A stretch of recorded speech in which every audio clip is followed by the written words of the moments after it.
What I've learned in traveling for 30 years every week is you learn to be really efficient, because you can only pack so much in your suitcase and your bag, and you're not going to tote it around week after week. In fact, I remember many new clients coming, or many new consultants coming, and they would, try to pack everything they used to have at their desk with them, and they would have like 2 or 3 bags and a really big suitcase, and they were checking stuff, and yeah, that lasted like 2 or 3 months. And so, these are processes that I've had to refine over 30 years between myself and coaching and consulting and teaching and advising, either peers or customers.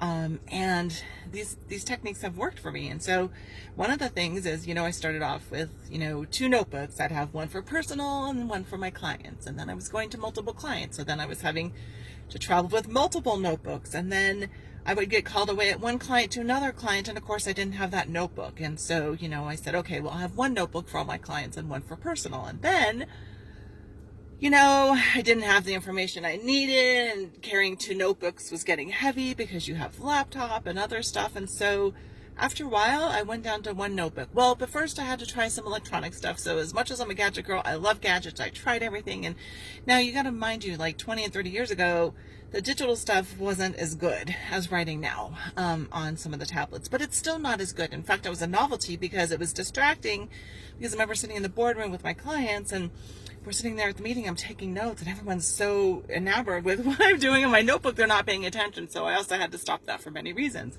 And what I discovered is I still use the same composition notebooks. Sometimes I pretty it up and I have fun with crafting, and I, put duct tape on it, or I put a nice cover on it. But the composition notebooks are the ones that I use, and they work for me. And there's something about paper.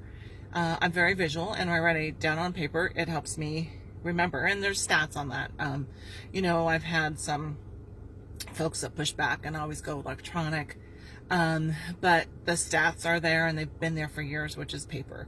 And I love gadgets and I love technology, but I still take notes on paper. And so learning how to do that and effectively and efficiently, and I use my notebooks and I go back to reference them. And so typically when I'm done with that notebook, or a couple of them, I'll go back and I'll look at the pages and I'll tag them with like the little post-it thingies. And at the front of the book, I'll highlight the couple major points in that notebook that I know I'd probably look for later. And at the year end, I go back and I review definitely the year's worth. And sometimes I go back and review the previous 5 and 10 years worth too. And it's really fun to see like where you've come, and the key points. I only look at the key points. And sometimes I've gone back through a lot of the notebooks. So it just depends on how much time I have. But, learning those skills and figuring out how to be efficient, because you have to hop in a plane and you only have 2 bags. You really figure out things really quick. So yeah. Anyways, that's it.